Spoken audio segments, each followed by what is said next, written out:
Like, where do I invest? Well, at some point, you have to make a decision. It even takes me back to the very first time I bought a property. I'm like, you got to make a decision. I was looking in different cities, different markets, but then after you do the research, I'm like, there's tons of places to invest. I always tell people are making money and losing money in every city across North America. So it's not a matter of, oh, is this a good market? Yes, there are pros and cons. There are some markets that have better cash flow. Some may potentially appreciate better. Some have better landlord laws. So those are all things you want to consider.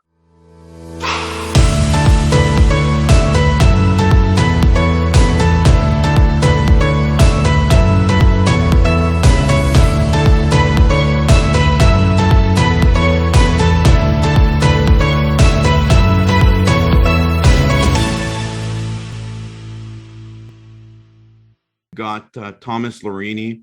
He's originally from Toronto. He's very active in Canada, California, and Florida.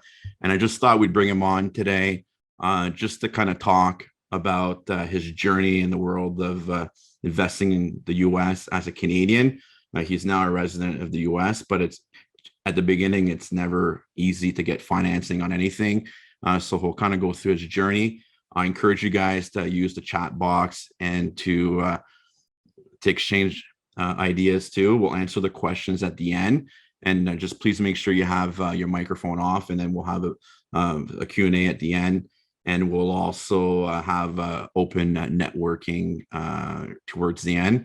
So go ahead, Thomas. Welcome to well, Matt, first of all, thank you for having me here. It's a pleasure. Excited to see so many people here live tonight to tune in on this webinar. You reached out to me. I'm seeing what you've been doing online for the last, I would say, 6 months, and we connected. And I thought maybe there's some synergy there, and I could share a little bit of my story with your followers. And I'm happy to answer questions later. But if you'd like, I could just kind of start into my story and then take it from there. Perfect. Well, as Matt mentioned, I'm born and raised in Toronto. I started investing in real estate initially 2004, the house hack up in Aurora, and then really got going in 2011. Living in Toronto, again, even at that time was a high price market, so I looked at other markets that were more affordable, and Hamilton was on my radar. And I probably went to Hamilton twice in my life at that time.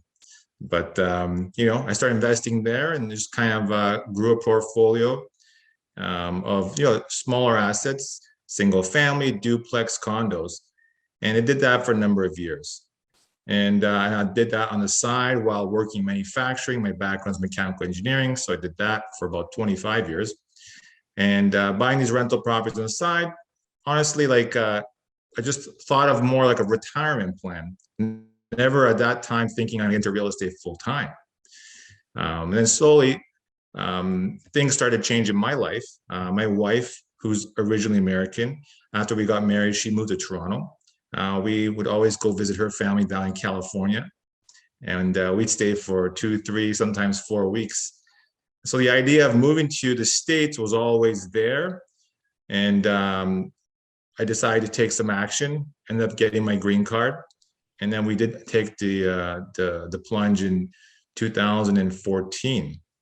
So I've been living in California since, since about 8 years now. And from Toronto originally, and now living in the U.S.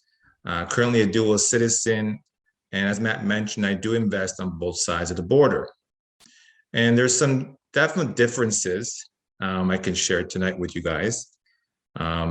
But at that time when we moved, I decided to transition full time into real estate.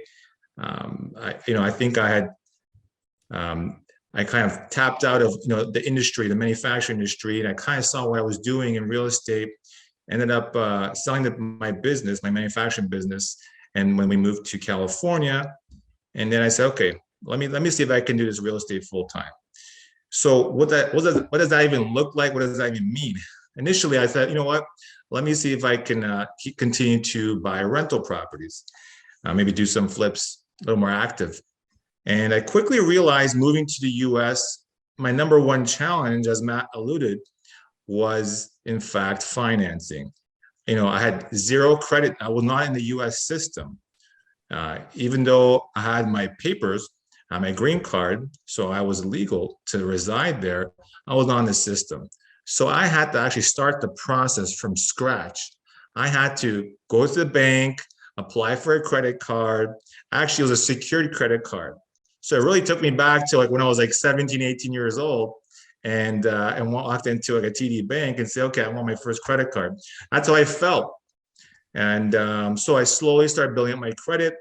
And with traditional financing, they want 2-year tax returns. Well, I didn't have that either. So for those first few years, I just continued to invest back in Canada. I think the ease of investing there, I mean, I did it virtually and I figured that part out. And lo and behold, today, everything's done virtually. So I was kind of ahead of the curve of figuring out how to do things from long distance, not investing in the market I reside in. And that pretty much meant picking up the phone and calling people. Started with calling, real estate agents in the markets that I was looking into investing in, different property managers. I think those are the number 1 and 2 people I would call in every city: property managers and realtors. And then if I was able to connect with some wholesalers for some off-market opportunities, that was probably the 3rd individual. And then ultimately other investors. I think there's an element of networking.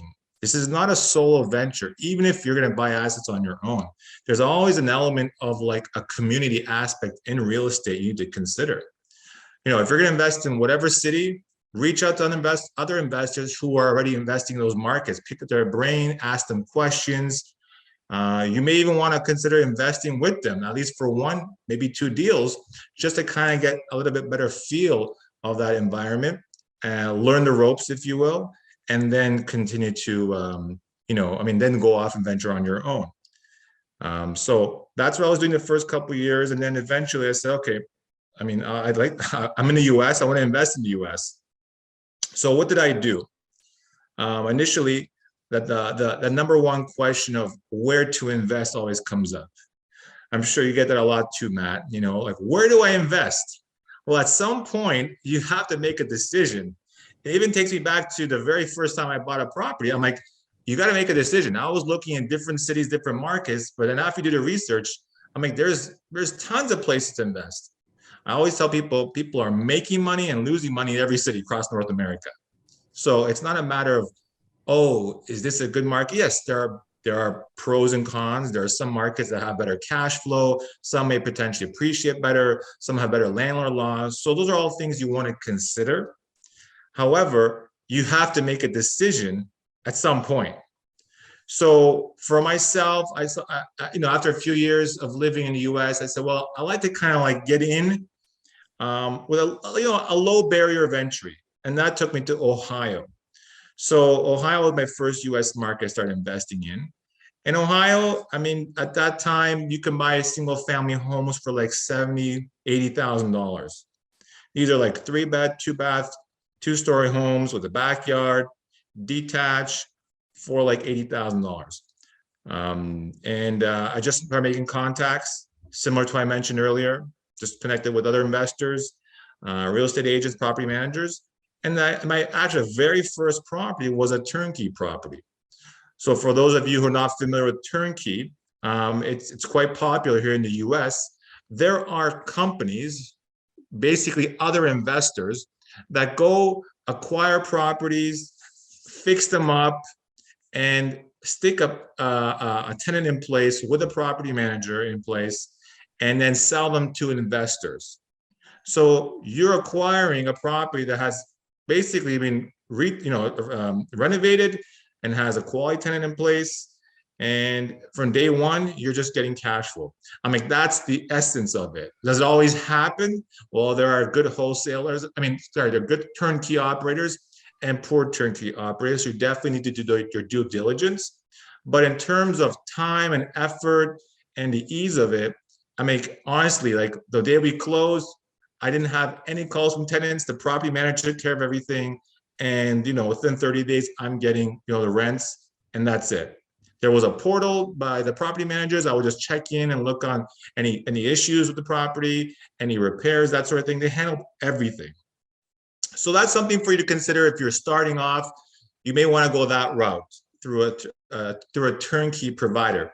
And actually, that turnkey provider actually provided financing, so I didn't have to actually go through a lender. So that was another, awesome element to the whole thing, which I didn't have to go to the bank. This particular turnkey provider offered the financing. He just required a little bit more down payment. But at that price point, like I bought this house for $80,000. I'm like, what do they mean? An extra $4 or $5 grand? So again, that was my first step in investing in the US. It helped me to start a little quicker. I didn't necessarily need a 2-year tax returns, all that good stuff. So that was basically seller financing. Is something for you to consider. I know some of the strategies and considerations are always when you're going to acquire property, talking to the seller for a VTB, seller finance option. In this case, the investor who had turned the property around asked me if I was interested, and I was. So that was basically my first rental in the US. And then from there, I just started scaling and buying a few more properties in that market. And they were basically buy and hold. I tried to do a flip, and that didn't necessarily turn too good. And mainly with flips for long distance, you're leaning a lot on the contractors. So you definitely want to be careful in terms of vetting the contractors you utilize for any deal. From there, again, continuing to network, looking for other markets, and building up a solid network of people to partner up and looking at larger deals. What happened, Matt, after a while doing these small deals, I realized, the time benefits. I mean, investing in multifamily really showed me that the time benefits and scalability and the multiplier effect is a lot more attractive when you're in the multifamily realm. So I started, over the last several years, started going larger, started selling off all my smaller assets, and in essence, started acquiring larger and larger properties. And with that, building relationships, joint ventures came to play, setting up multiple entities, all that good stuff. So now I'm at a point where I'm investing in different markets. I am investing in California, started investing in Florida. I had invested in North Carolina. I since sold that property and continue to do long distance investing also back in Canada. So, some of the considerations always come to play. If we're talking specifically, this audience specifically, Canadians wanting to invest in the US, I think identifying a market is going to be number one. Number two is going to definitely be the financing considerations. Because of the non-residents, you're going to have those challenges. However, once you go into the commercial realm, once you're in the larger assets, it actually becomes easier. They're underwriting the asset a lot more than the individual. Will they pull a credit report? Well, there are systems in place, and every lender here will have their list of things that they're going to request. They may want to see some of your returns in Canada, but there are programs here which have higher rates, which are kind of, I would call them semi-hard money. So you're talking like 6-7% rates, maybe even 8%. All they really want is potentially a credit score, and maybe some level of experience, and they're willing to lend on the asset. Again, this kind of falls to play in the commercial type of products, the commercial type of investments. So that's something you definitely want to consider. If you're dealing with like single families, 1 to 4 units, there may still be limitations there. But at the same time, it's not to say that you cannot invest in those assets as a foreign national. Yeah, so that's kind of like a high level kind of like idea, and certain considerations people need to kind of start to think of. The financing for sure. The structure always comes up. I did another talk a few weeks ago, and I think Elliot can kind of jump in here on that note. But ultimately, a lot of people ask, well, how do I acquire it? Do I gotta set up a corporation? there are a number of different options. Here in the US, LLCs are very popular.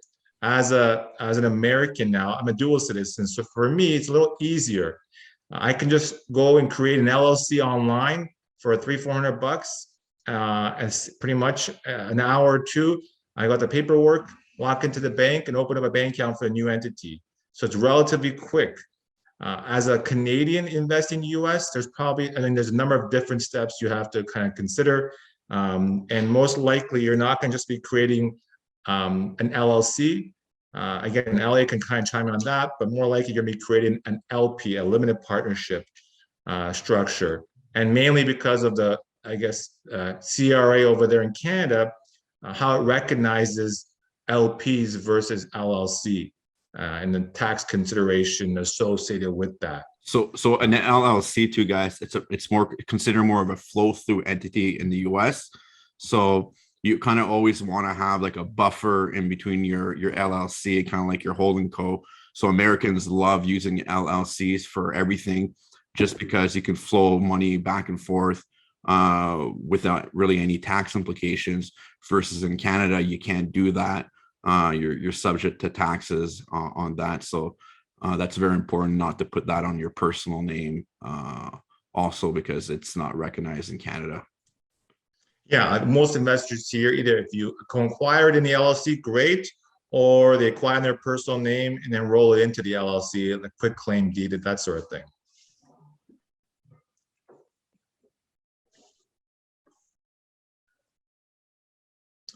Do we want to have Elliot jump in a little bit more, add some more info on that, or? We'll answer the LLC after we have a cross-border tax specialist on the call too. So we'll bring in Elliot at the end to ask that question, to answer it properly.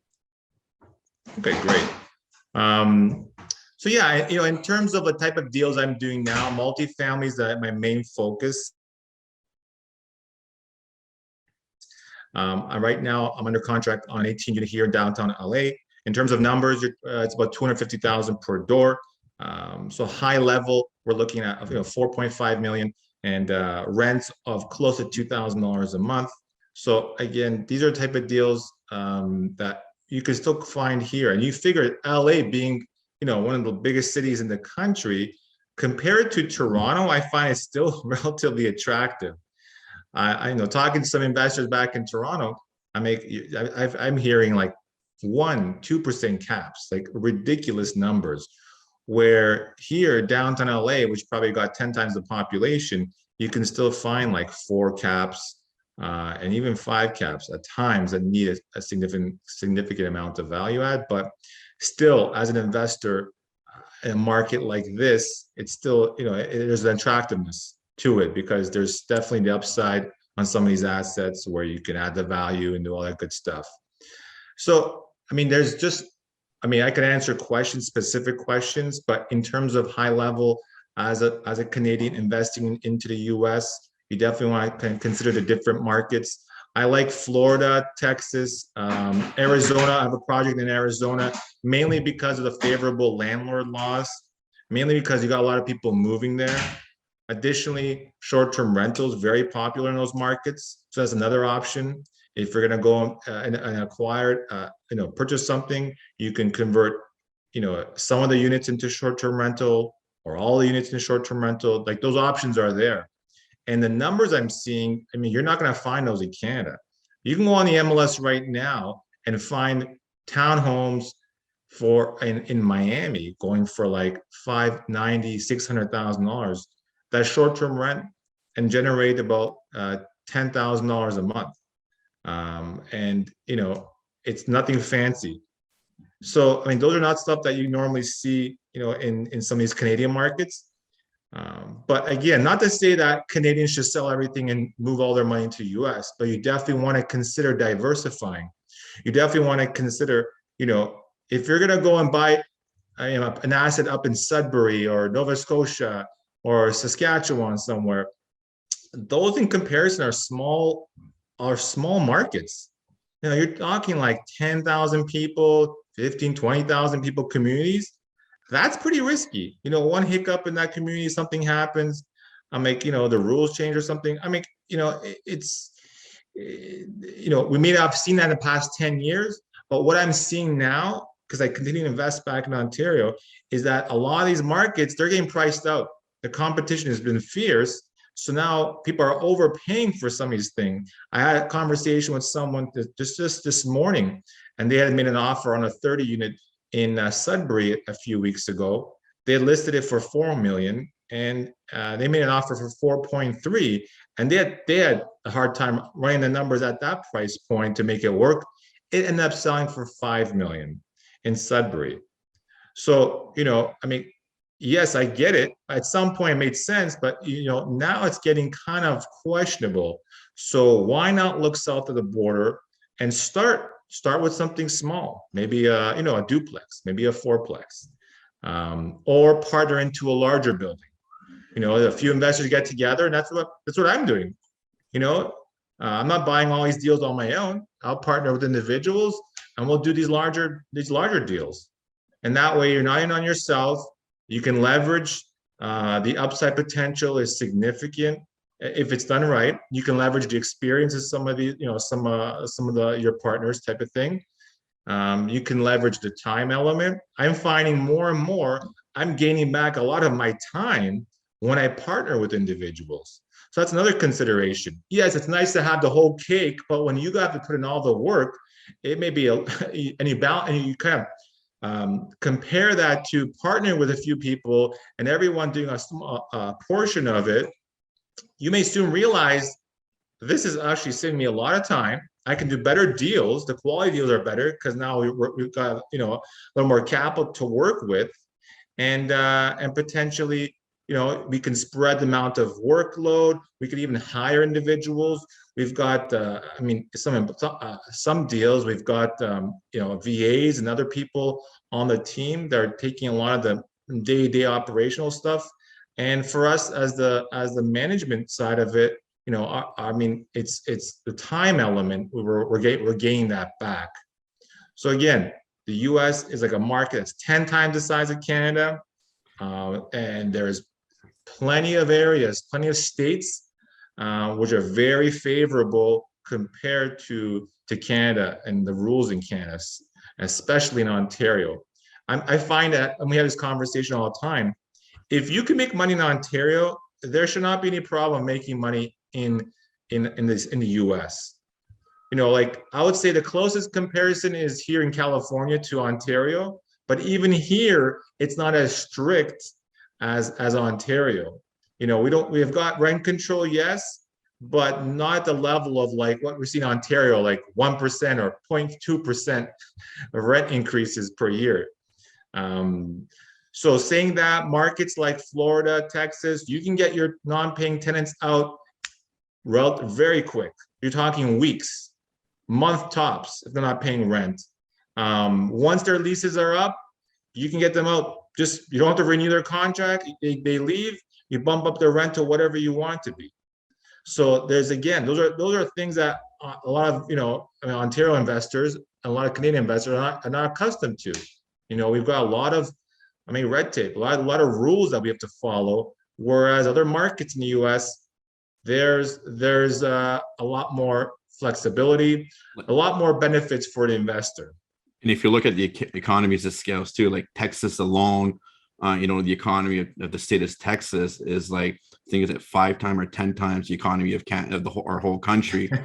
California too. So when you look at those things, the fundamentals of the economy, it's in some of these sections of the U.S., it's just incredible of just the money flowing in compared to what we're used to here in Canada. Yeah, I agree. Now, another question, another question I get asked a lot is timing. Is now a good time? And we were kind of touching upon this just before we went live.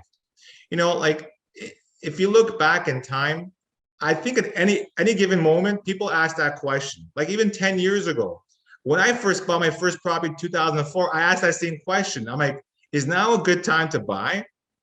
Because I knew the person, when I bought my very first property for $212,000, I thought it had reached a peak. because I knew the person who had bought it before me was living it for about 6 years and had bought it for about 150,000. I'm like, that's it. I'm buying this thing at the top of the market. There's no way it can go up. It just didn't make sense. But I just held on to that property. I still actually own that property. And now the property is like 5 times, higher in value. But would I have known that 15 years ago? No. So now, what about now? Is there a correction? Possibly. But if you're an intermittent, a short-term investor, then I think the risks are higher. You got to really be really careful in how you're investing. But if you're more looking at these assets as long-term investment, I still think it's a good time. I've doubled my portfolio in the last year alone when people were like, oh my gosh, COVID, the market's going to crash. I don't know if you remember, Matt, in first quarter 2020, when COVID just happened, I was on some of these analysts and expert real estate guys are saying, oh, wait till third quarter, the deals are going to start to happen. The deals are going to come. All right, we waited and waited and waited. The longer we waited, the higher the prices kept going. And then like by the following year, they're saying like market's up like 25%. And then last year, another like 25%. So it makes you think, okay, all these experts back in 2020 were saying, well, maybe it's not the right time. You should sell. We're going to have a crash, all that stuff. So at the end of the day, if you're buying things with strong fundamentals, if you're doing your analysis correctly, I still think it's a good time to buy. I myself am buying. It's just a matter of like, maybe putting some contingencies in there, running your numbers a little stricter. And again, the markets are important. If you're in a growing market, jobs, those are key fundamentals you need to consider. Places where people are moving to, again, Florida, there's 1,000 people that they say moving there per day. So people migrating there, jobs are being created. Those are strong markets you want to consider investing in. And in terms of timing, the rates, a couple points I want to add to that. The rates are still all-time low. In history, if you look at it, where the rates are, still that's very attractive from an investor standpoint. So I think the rates being where they are super low, with technology advancing at such a rapid pace, everything's being done virtually these days. I was forced to do things virtually 8 years ago when I moved to the US and still investing back in Canada. But now it's natural. Like there's so many systems in place, technology there that you don't need to see the property you invest in. You don't need to touch it. There's a lot of different types of programs you can use and utilize it to create this element. This creation of from doing everything virtual, from signing documents to having contractors take pictures and upload them to running your numbers. Everything can be done virtually these days. So I think the technological advances is only helping our business as investors. Look, I haven't flown down in 2 years. I've been dying to fly down. There's always, when you're planning on going, there's always a restriction. And, it's just about trusting the team, trusting the process, and trusting the product that you're putting out. But if you look right now, real estate in the US, almost every single market, rents are up post-COVID. In some areas, they've had the highest rent increases in the last 12 months. And usually that cycle in the US takes 5-6 years for that to happen. So the rates have surpassed, the salaries of people. So, it's an interesting time because it's never really happened in the history of the US right now. So lots of good stuff coming out. Yeah, I think, you made another good point. It's becoming a nation of renters, and that's something that as landlords, that's a good thing, right? More clients, the more assets you have, the more rental properties you own, the more clients you want. Our clients are tenants. And the numbers are showing more and more people, they cannot afford to buy real estate. They're becoming renters. So that's another consideration, and in both countries, Canada and the US, you're just seeing more and more, becoming a renter's market. So that's another consideration, I think, in terms of timing, that it's still a good time to buy. Just just being, I mean, a little bit more maybe conservative with your analysis of the deal itself. But mainly for buy and hold investors, I still think it's a strong time, very strong time. And maybe talk about when you're underwriting a deal or when you're looking at a deal in the US. I find in Canada, a lot of people look at because the numbers are hard to cash flow, so people are putting almost all their eggs in one basket and like, let's just hope this property appreciates. Versus the US, you kind of look at it, but it's the last thing on your mind. You just look at the rest of the fundamentals. So let me talk about a lot about that, because I think a lot of people these days in Canada, they're just like betting on appreciation, and that's basically more gambling than investing. So maybe talk a little bit about that aspect of things. Sure. I think first point I want to let people know is that either country, I think we're at a point now where people are transacting deals on an emotional level, even in the investing world. I mentioned that deal in Sudbury, but it's happening here in the US. So don't get me wrong. It's not like only Canadians act that way. I mean, even here in the US, you're seeing a lot of assets being purchased at some numbers that don't quite make sense. And it's mainly because people just want to acquire something. So I think that's what I tell people. You make offers on the numbers that make sense for you, but be patient. Don't force it. Don't just buy a deal for a deal, because then you may be stuck in it, may not be cash flow and performing the way you want. And then, to make back, and you won't be able to sell it initially for some time.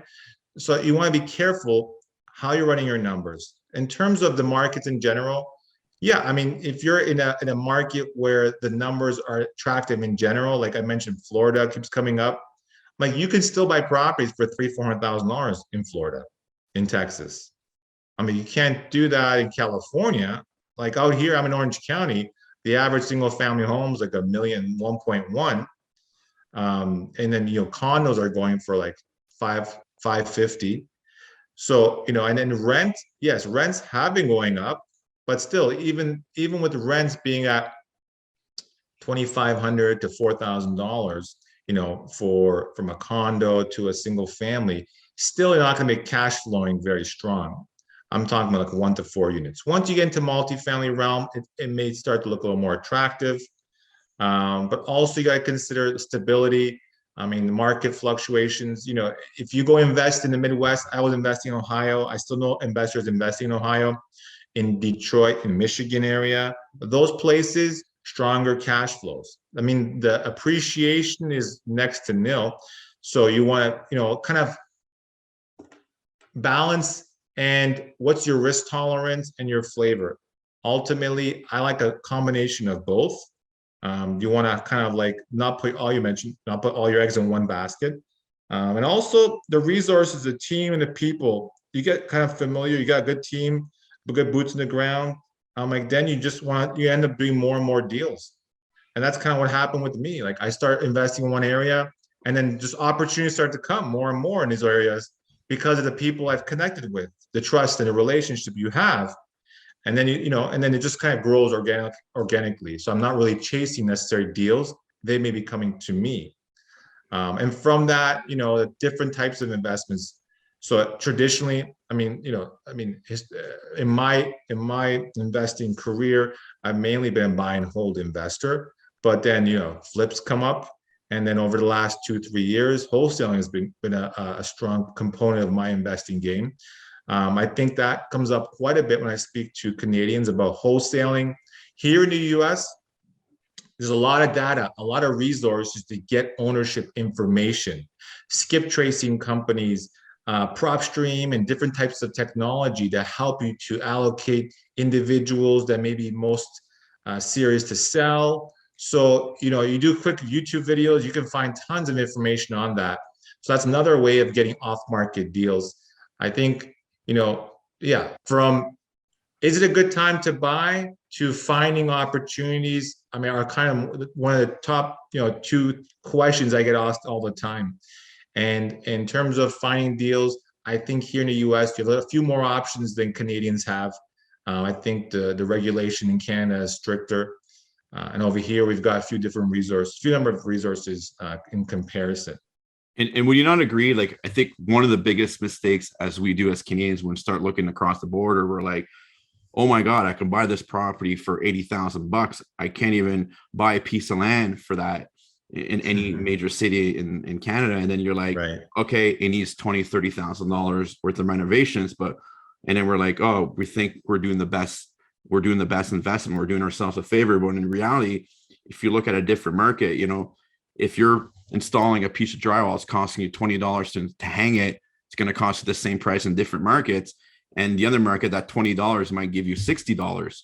So I think as Canadians, we always kind of forget when we first start looking at real estate that if you look at the fundamentals, yeah, it's good to renovate a unit, but how much more value can you get out of your dollar that you put in and I think that's where a lot of people are making a lot of mistakes and when they're buying these types of properties, the C and D class, especially in the single family space, and then they're stuck holding it for 5, 6 years, 10 years before they can sell it or anything because the cash flow is strong. But at the end of the day, real estate's all about putting your money in and pulling it out as quick as possible to not expose yourself.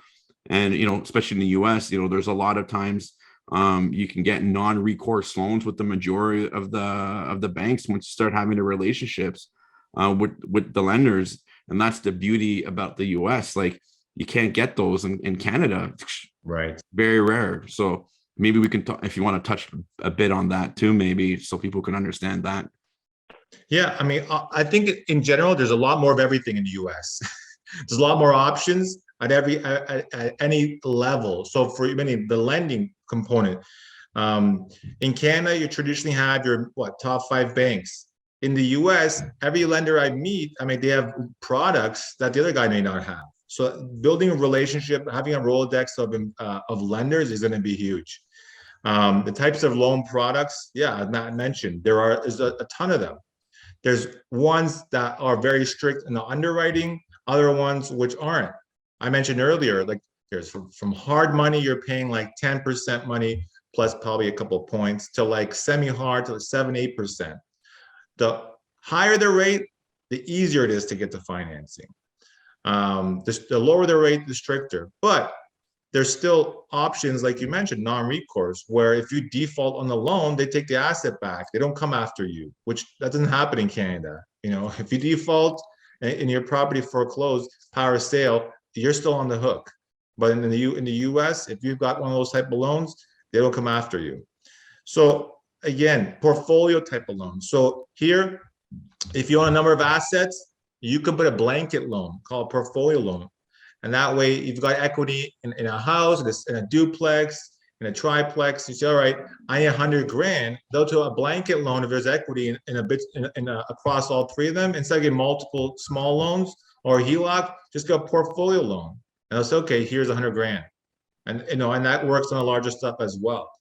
So yeah, tons of opportunities and different types of loan products here in the US. I think ultimately just comes down to what you're looking to do. And ultimately, you got to start somewhere. So, we talked about, again, Matt, you mentioned like these $80,000 markets. I mean, they could be good. Yeah, you maybe get $300, $400, $500 of cash flow, but one hiccup and then wipes you off 2 years of cash flow. And that happened to me. You're looking at $300, $400 of cash flow with no appreciation. All right, so after a couple of years, you've got $2,000, $3,000 in the bank, and you're like, oh, this is great. All of a sudden, the HVAC, the new furnace. I had one property, I had to put a new line, the water line from the house to the city, and that cost me about $3,000. Well, that wiped away almost 2 years of cash flow. So it's like, okay, why am I investing at this point?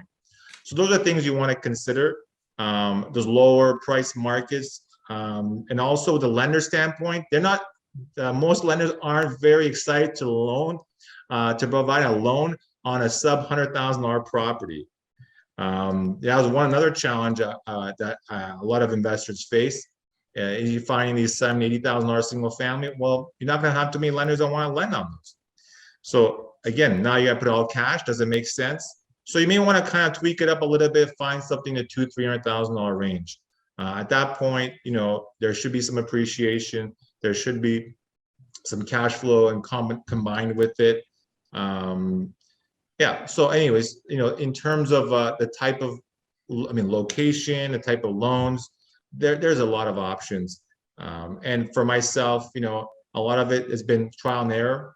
But eventually you start dialing in some areas, you get comfortable, you start networking, and you get a groove. And then, and you start building a portfolio in that area before transitioning to another one. So yeah. Maybe tell us, what's your strategy? Like, what do you like? Tell us.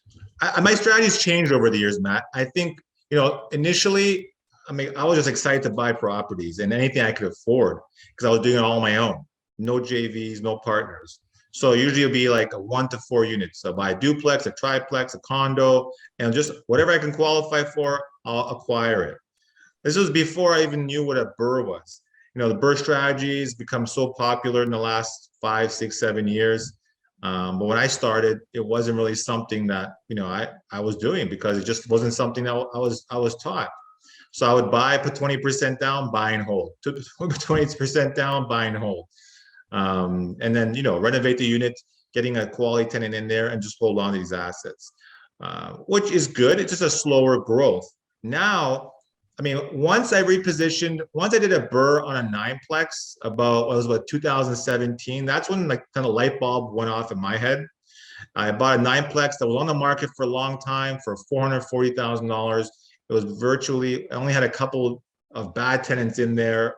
Pretty much it was vacant, but had a lot of deferred maintenance on this building. But over a course of a year and a half, we probably put about 150,000, almost $200,000. So we were all in for like 650, and went to get an appraisal, and it came back at $1 million. And we got a loan for 600. We pretty much got all our money back. Still have about 40% of equity in the deal, and it was cash flowing like, I don't know, $5,000 a month or something. So that was when the light bulb went off, and I'm like, all right, I need to do more of this. So slowly, I started transitioning, and the last year, I've been selling off a lot of my single family 1 to 2 units, selling all those ones off, and getting to larger deals. So just last year, I started January by buying a 22 unit. Bought a motel that with my partner we converted into all Airbnb. Bought an 8 unit. Bought another 8 unit, and I'm working on a 34 unit here in California, under contract on an 18 unit here in California.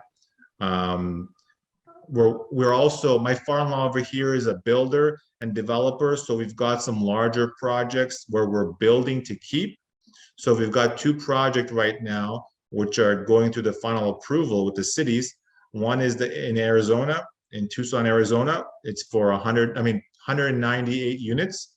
So we're just getting the architectural done. Once it gets approved, we can pull permits and hopefully build that at some point this year.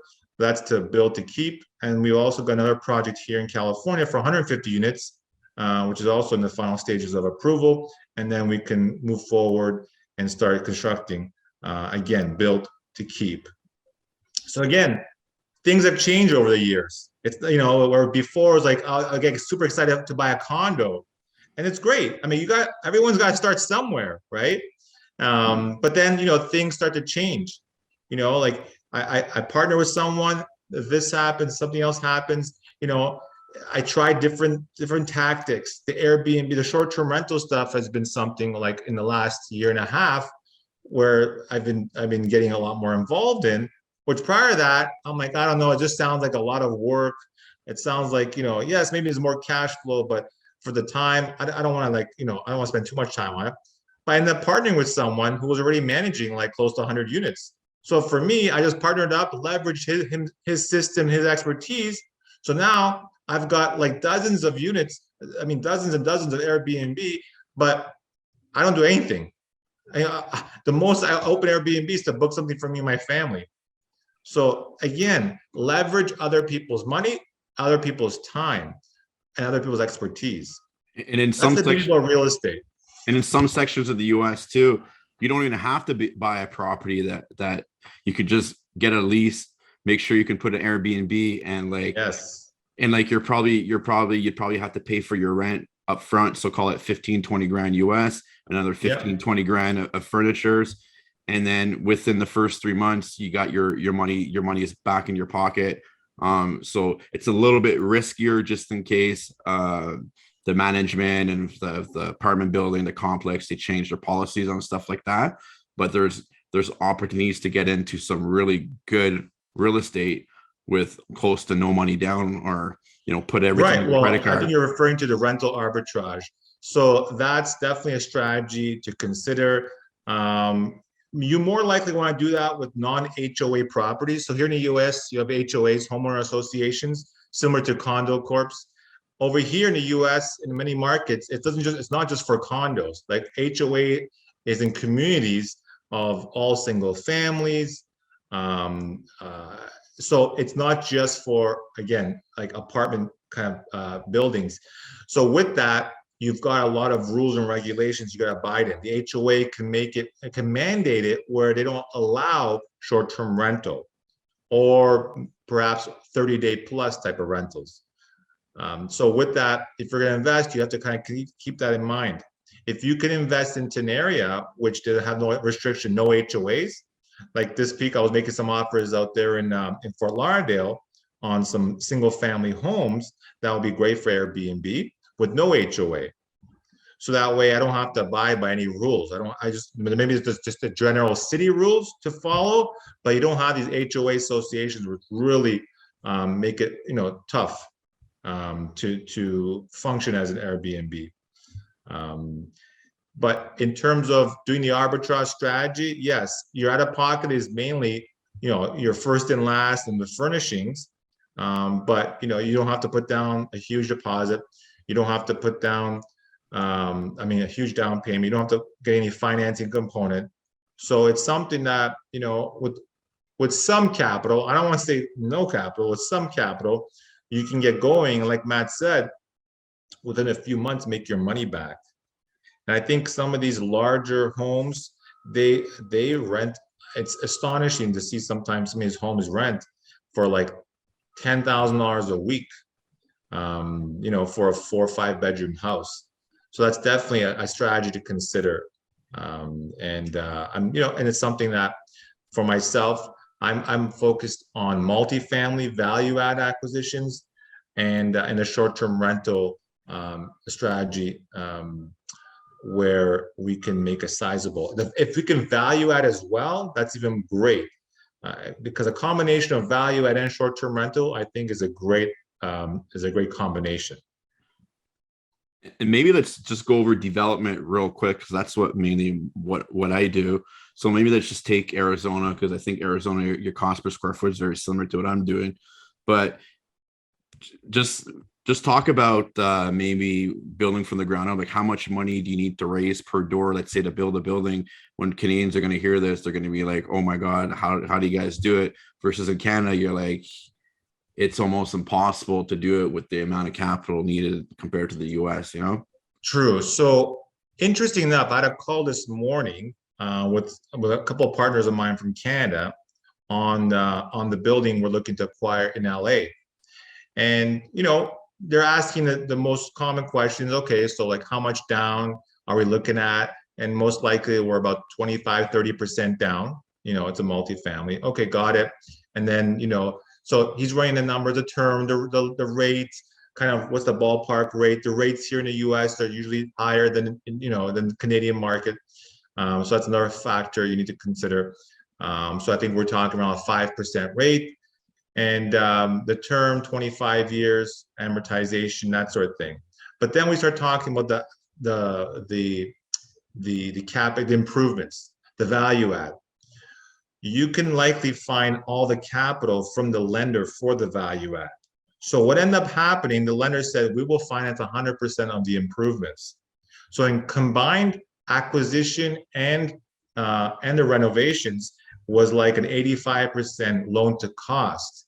Those type of things aren't necessarily available in Canada. So you can, in essence, go, and this is usually short-term, 12 to 18-month type of products. So you can, in essence, acquire a building that needs value, and you got to put 30% down, but all the money for the improvements, the lender will provide that for you 100%. And they'll do it in draws. You know, if you say, okay, we're planning to renovate, you know, the roof, the exterior, we've got 3 vacant units. We're going to start those immediately. Hopefully over the next few months, we're going to get a couple more. We're going to gut those units, the hallways, you know, put in some new windows, blah, blah, blah. Well, the lender will provide all the capital for that. If you got the right lender, and if that's the strategy you want to do. But that's something that traditionally you're going to have to raise the capital. So for deals back in Canada, that was something similar.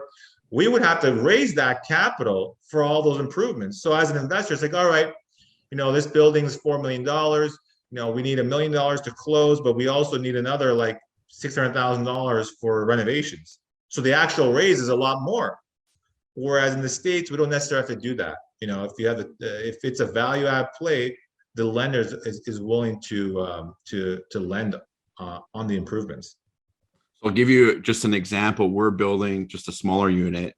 That's a 6-unit ground up construction. We're in it for, I think, around $175,000 for the acquisition of the land, plus the permits, soft costs, everything else. We're probably in it for $225, $250-ish. And I need $300,000 with the bank to build a 6-unit building in Philly. And, you know, try building a 6-unit in Canada with $300,000 of capital. You're not going to be able to make the numbers work. It's just, and also I find the banks in the US too, they give you a lot more value also for the value of your land once you're gone through the permitting, the approvals and stuff like that. They give you a lot more value once you have the approval. And we've done really well too, flipping nice shovel ready projects too. Yeah. Again, all these different strategies are all kind of like quivers in your arsenal. You pull them out when you need it. You know, it's like looking at deals multiple ways. So on this deal, we may buy and keep, but if after doing renovations, maybe we'll sell it. So you have multiple options, multiple exits, that sort of thing. So maybe we can answer. Maybe we can. Yeah, I see there's a ton of questions here. Yeah. So I've been keeping track of them. So we got a quick question. So I'll go through the questions that were in the chat, and then we'll open. Then I think we'll open it up if that's okay with everybody. So we got Janet that asks, what is the criteria that you use for like a good turnkey operator? So turnkey operators, you know, they're across the country. You want to do your research. There's actually a website that an investor created, and he kind of vets each operator and with a score system and what kind of feedback, almost like a review platform. So that's something you want to kind of look into. Then the actual individual, do they have different profiles? Do they have social media? You can check them out on that. Do they have reviews? Do you know other investors that have used them? So I would use that. And I actually met mine in person. He happened to be here in LA, and we had a good talk face to face. So there's a number of things you can do in terms of due diligence prior to investing. And that's the thing, like with any investor, it's like partnering with an investor. You want to work with someone who's got a good reputation. So you want to talk with people who've done deals with them to kind of vet them. Have you done a deal with Thomas? Yes. How was that experience? Oh, okay. Anything happened you didn't like? Anything kind of like rub you the wrong way? Did what he say, did he perform on what he told you he was going to do? Ask those kind of questions, and you know, at least that should give you a better feeling if that's the right type of individual.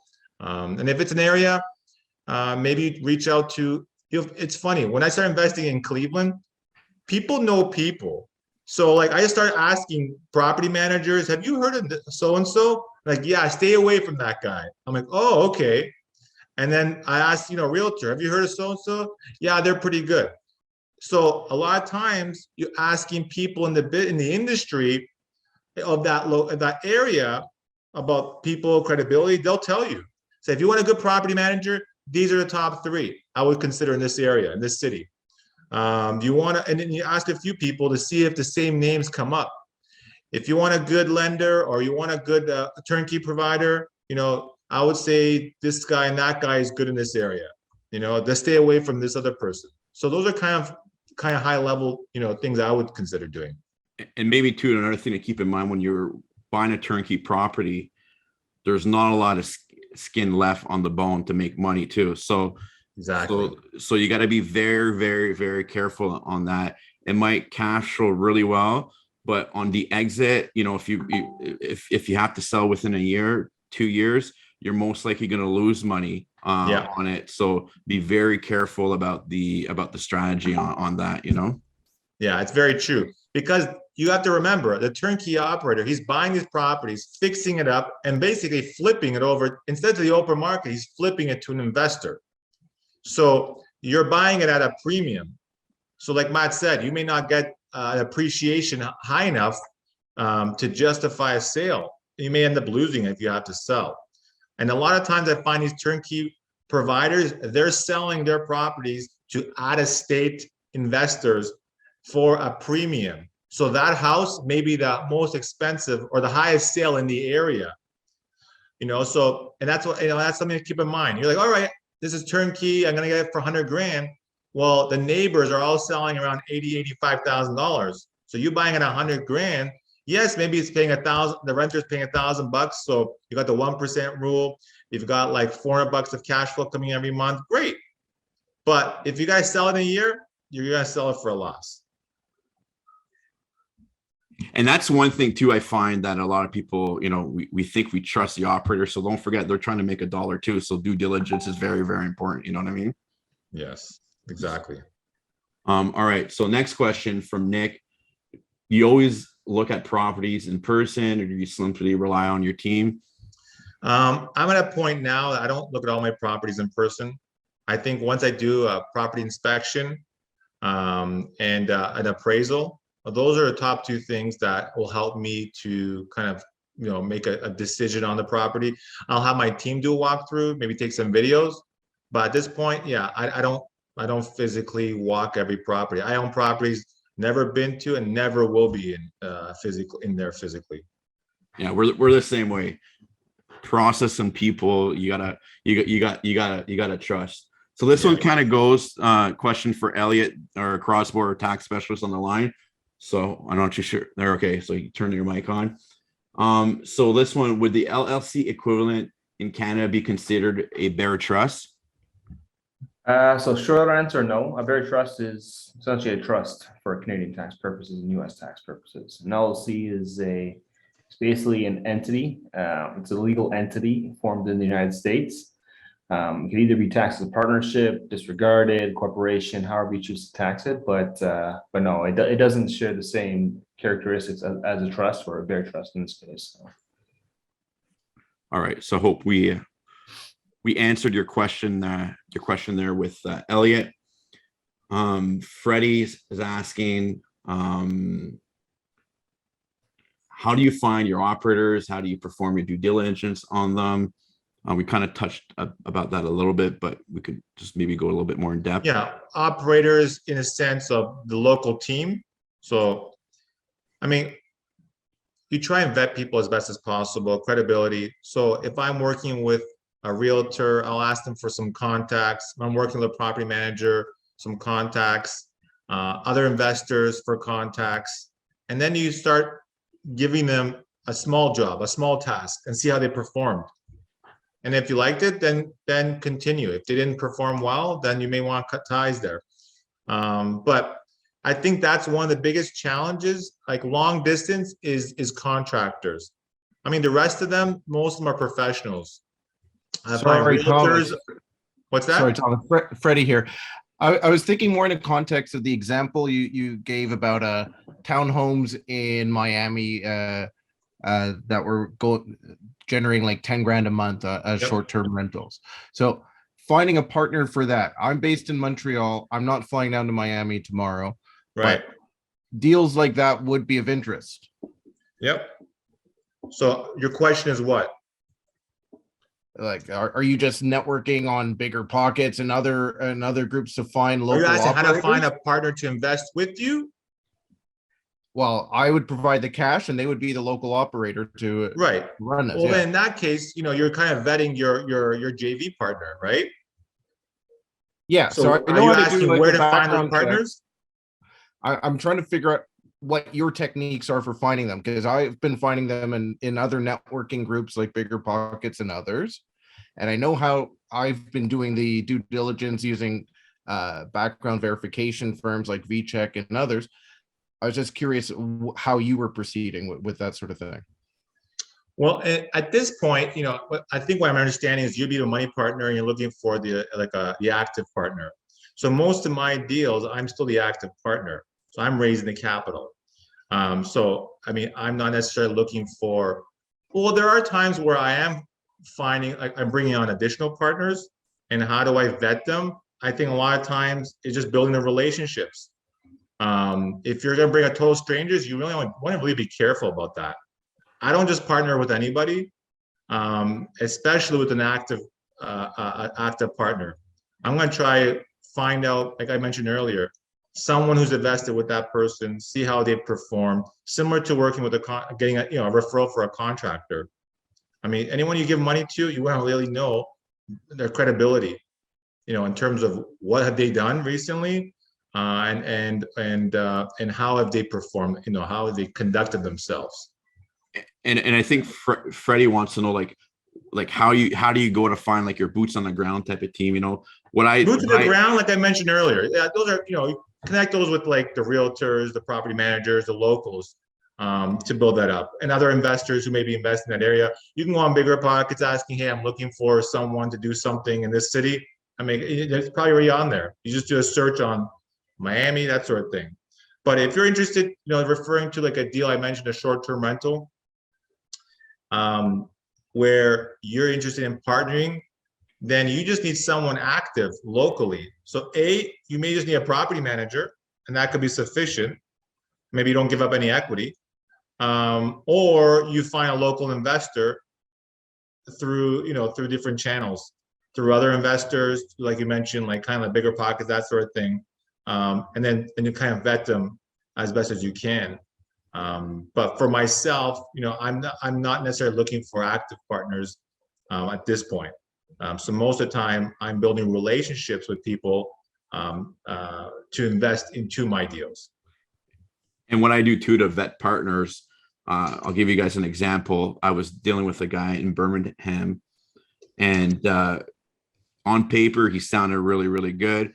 But I always ask the same questions 3 or 4 times in smaller conversations, just to make sure if the story changes on things, and then you'll notice, you might have all the right answers, and then you ask the other answer or ask them to do a little bit of work, and boom, they disappear, and then that's it. They think it was an easy money.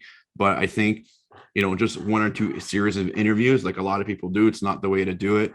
I always encourage people to fly down, meet them, see how they interact with the other people around, because just by the way they interact with people, you can really tell a lot by a person's character, and it means a lot that way. So this one's from Anjana. I hope I'm saying it properly. As a Canadian property holder, can I start to invest in US? Or like you mentioned, I need to build a credit score in the US. No, there are products for non-residents. I mean, you most likely you won't have as good terms as a US, resident, but there are products out there for you. For myself, I mean, at that time, the timing wasn't right. I had to start building credit. But there are lender products that will lend to non-residents. It's just more money down and most likely a higher rate. And then also there's a limit on how much they'll do. And I'll be doing, I haven't advertised it, but I'm finalizing the date. I'll have a lender that's based out of Canada that lends to Canadians, and they've been vetted. I know a few people that are using their services. So we'll do, I'll probably have that in around 3 to 4 weeks. We're actually going to do a live deal. Somebody showing you a deal that's being financed through their network. It's a deal that's going to be vetted on the Canadian side. So it's a recourse loan in Canada. It depends how you like to invest. For me, it's not the product that I would use for my type of business. But if you're just getting like, you want a short-term rental or a secondary home in the US, it's a perfect product for that too. Big banks, TD it's not TD, RBC, Desjardins have those systems in place. But just keep in mind, the underwriting on those deals are not favorable for an investor. Like RBC's got 11 people working in the mortgage department, the underwriting in the US representing Canada. And when you try to get a clear answer on buying a property, they're not necessarily they don't give you an answer. It's a case by case. And so, if you don't have a true, underwriting understanding of how the deal is going to be structured, you don't want to use a lender like that. There's a couple other people too that I'm going to try to do a show, do an event with them too. They only do foreigners, mortgage for foreigners in the US, and you're talking anywhere from 5 to 8% interest, but non-recourse. But the deal happens with 20-30% down. So there's many options. It's just you got to really watch it as a Canadian. There's a lot of scams out there, and a lot of Canadians. Oh, you got to pay this fee for this filing and that. Yes. A good lender will never do that. So just beware of that. But it is time consuming just to even set up your banking from Canada and the US. But it is doable. It just takes a lot of time. Anja here, as a Canadian, 1 second. Adam said on your nine unit, do you renovate the whole property at once, or do you renovate one unit at a time? But I bet you that one, since it was mainly vacated, you probably did everything at once. Yeah, most of them at once, and then once the other ones became vacant, I renovated those as well. I think there was only about 3 tenants in the building when we acquired it. So, we just started renovating pretty much all the vacant units at once. Just the cost, materials, there was a benefit to it. But a lot of times you're acquiring a building that's pretty much rented all out. So you're going to have to, it's a slower process to turn it around. So as they become vacant, then you would renovate that unit and wait till the next one comes and then renovate it.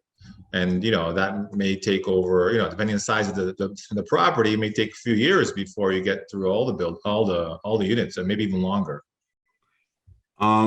We've got another question here from Olive.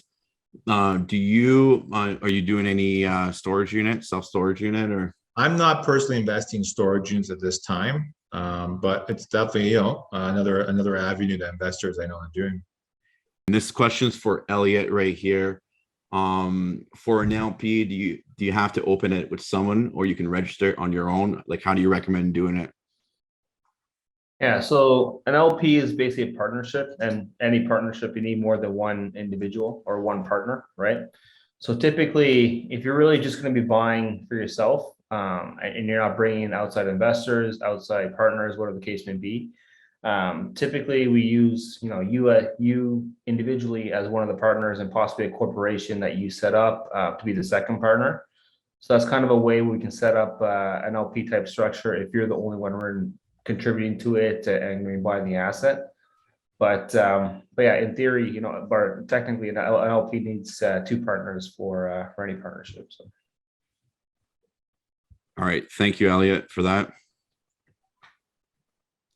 Another question here. How do you deal with region specific, like natural disaster, like, Florida, hurricanes and stuff like that? I know that, that's something that we looked at quite a bit too. And I find like, price of windows are by the water a lot more, than you're doing it inland towards Orlando. So what's your? Yeah, I think ultimately, number one, there's the insurance consideration. You got to be probably a premium in certain areas.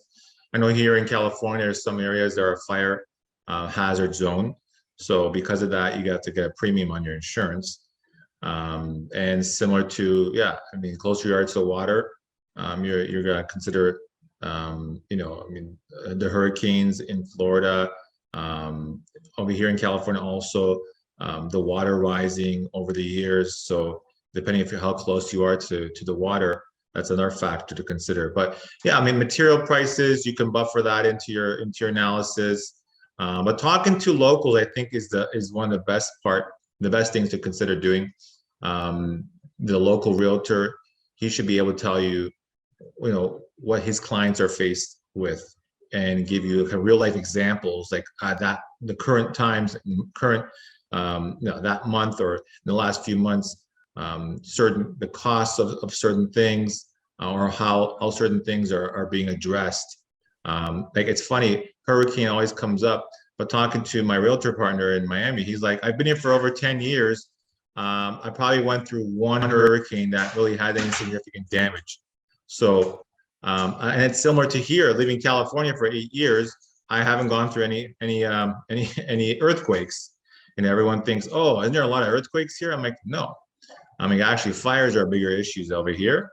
But I mean, again, how do you, in terms of mitigating it, maybe some areas have a higher risk, and with the higher risk, there's, I mean, higher premium for insurance. But in terms of cost of replacement, yeah, I think you need to kind of talk to the locals and kind of get some more information. If you're not in that area, I'll just talk to as many locals to find out, well, you mentioned window replacement, or is there any special treatment that has to be done, or is there something the roof needs to be addressed ever so more often than other areas? Those kind of things. Awesome. Elliot, how long does it usually take to set up an LP? But I think, it's quite simple, but there's got to be an operating agreement. There's a bit of legal work that go behind it too, if you've never have one. And that can take a couple of weeks to do, can be a little bit quicker, but maybe you can talk a little bit about that. But Sure. Yeah. So, I mean, typically attorneys will set up the partnership agreement and obviously incorporate the companies involved. It's really going to depend more on the attorney's capacity at the time. Could typically, to register a company, it can only take you really only need a day or two for most states anyways. So on the low end, it can be 3 to 5 days depending on the capacity of the attorney to set up the entities. But realistically, it's usually 2 to 3 weeks depending on the partners involved, depending on the states you're working in, and again, the attorney's capacity. So awesome. So this one's a good one. This one's a private message, but I'll let Elliot and Thomas answer this one. I'm currently in law school and want to start investing in the US as well, develop skills to help other investors. What skills or expertise do you look for in the lawyers you hire? In the lawyer specifically? Yeah, because he's in law school. Yeah. And you can get on the mic there, Sanjan, if I'm saying it properly, if you want to kind of ask the guys. For attorneys, I think you need to find the niche that you're working into. Like for me personally, like my niche is, working with Canadians that buy real property, whether it's in Canada and the US. So, and that's kind of my niche that I work in. 75-80% of my client base is that. So if I'm looking for an attorney to work with, I'm looking for an attorney that has that type of expertise that can work with Canadians that are buying US real property in the states that my clients are primarily buying in. So that's typically what I look for. But again, you gotta, I think for, a new attorney, you got to find out what you enjoy doing and then build a practice around that. And essentially, because if you don't enjoy what you're doing, you're not gonna do it long term, essentially. So Yeah. Add to that, like I'm a realtor here as well, here in California. And but when I moved here, I decided to get my license. But just like most markets, there's thousands of real estate agents. So what was my angle? What was my niche going to be? So I just started working with investors. I've been investing, for a lot longer being a realtor. It just made sense for me to approach it from that angle and helping other investors invest. And it's worked for me. So, I mean, if you're talking specifically, I think Elliot hit it on the head. If you're talking specifically for a lawyer, find one that's, in the niche that you're looking to do. If that's someone you want to shadow or you want to work with, I think is key. I mean, just don't live in general. Don't just go to anyone that because someone referred to you, it's their brother or something. I think it's really, find someone that's doing what you ideally need or want to do. And we have a few lawyers doing a few different things on our team. We have one, he's a retired judge, just likes to write stuff. So we get some documents made for $500-600 because he just wants to be busy, right? So, right. And then we have our security lawyers where it's $500 an hour, So I think it all depends how you look at things. But I think like a doctor, you have a general practitioner, you've got a surgeon, you got to really find your niche. I don't know how many lawyers you got. We've got quite a bit. Like, look, my business partner that's with me, he's a lawyer by trade, but he's not a business guy. So I'll catch things in some documents. I'll miss things that he'll catch. You know what I mean? So like, you got to really, make sure that you got the right expert with you. This one's a question from Jason. He's 21. I've been working with him a bit here in Ottawa, but best advice for young investors interested in U.S. real estate. What would you have done anything differently if you're younger, starting over? What would you change about that? Well, I think this just goes high level. To me, US or Canada, I think you have to get your mindset dialed in and then take action. And let me expand a little bit on that. Like mindset, I think a lot of us are hardwired, if it's the school system or the environment we grew up with, that kind of limits what we should be or should do. And our parents may have a plan for us, and we're on this path. But what I found was once I stepped outside of that and I decided to start taking action investing, I was like, wow, there's a whole world here that I was never even, no one I knew was doing it. I started taking action and I'm like, wow, the limits in real estate are really, there's no limits. Like the longer I'm in real estate, the more creative stuff and just amazing things that I'm getting involved in, which I would not have even realized, 5-10 years ago. For someone starting out, someone newer, I think just realizing that the future is endless. You have a huge potential within you, and realize that, let go of some old ideas or old attitudes and create the mindset that you can do this. Like it can't, this is something within your realm. It's just something you have to learn. And then it's not just learning it, the knowledge, like you're sitting here for an hour and a half learning about what we're talking about, but then what? You got to put it into action. So I think for someone that's young, it's like realize that you can do this, get the knowledge, and then taking the action. Those are the 3-step things I think are fundamental. For myself, I was in an environment, I kind of started later. Like guys these days are starting when 20 years old. I bought my first property. I was just shy of 25. I really got going when I was like, I think 30. Like just to elaborate. So you have 10 years of head start from me. You know what I'm saying? So anyways, I just want to encourage that someone young to kind of realize that you can do this. The potential is huge, endless, and just educate yourself and then take the action. Don't overanalyze things. Start with something small if you have to, but take the action. What I want to elaborate on that, because that's kind of spot on. What I think most people kind of lack is kind of what the end goal is for a lot of people. They don't understand where they want to be, whether it's, at 40, 50, 60, 70 years old. And, they kind of, they want to buy a property here, buy a property there. This is where I was at 11, 12 years ago. Right. I didn't know where I wanted to go essentially. So, and once I sat down and actually wrote out exactly, the house I wanted to live in, the school system I wanted some of my kids to, the cars I wanted to drive, the money I wanted to have, as a security blanket, essentially, in case something bad happens. I factored in exactly how much money I needed. And then I kind of worked backwards. Right. So if I want, whether it's, $5,000 of cash flow within 2 years to cover my house payment, then you can work backwards to figure out how many units you need.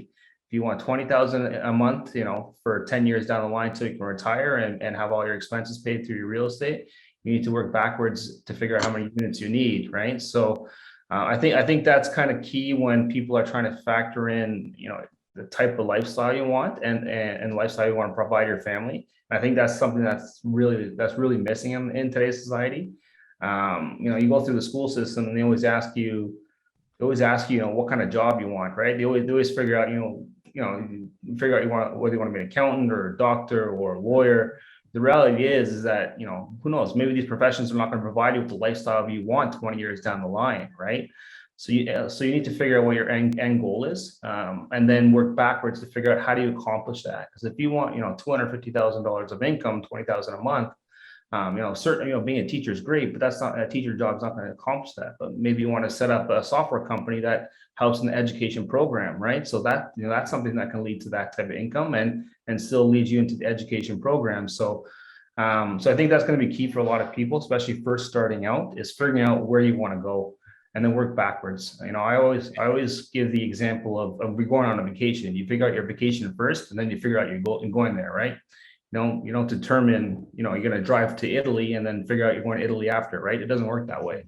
So you figure out your end goal, where you want to be at 40, at 50, at 60, and then work backwards to figure out how many units you need and the properties you need to buy. And then you can factor in, where which property is going to provide that cash flow, which locations, which in the country is going to provide that type of income stream for you. So I think that's key for a lot of people, especially when they're first starting out.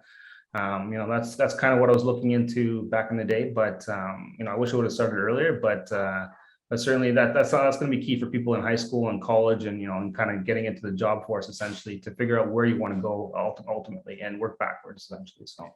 And I think too, when we first start off, we get our first deal under our belt. We're like, oh, I'm invincible. This is easy. Your next deal, like, oh, this is easy. And then you realize, oh shit, where's my money? I'm out of money, or I need a partner. And I think real estate, it's a team sport. You can scale your business having multiple partners on multiple properties, and don't be scared to partnering with somebody that has the track record, that understands everything. Because sometimes, you might just be bringing the money and you're putting in the money, but you're also learning at the same time. And, that's worth a lot more in some instances to scale your business. And, that's the one thing that for me, I realized that, hey, I'd rather do 15, 30 deals a month, not a month or a year with different partners than do 2-3 deals a year. And I think that's the one thing too, is your mindset is don't be scared to talking to people. And I find our business, we're always there to help people. It's not like it's a secret. It's just a secret. Half the time we'll give you the tools to go get the information or to do it or give you direction, but don't be scared of reaching out to anybody.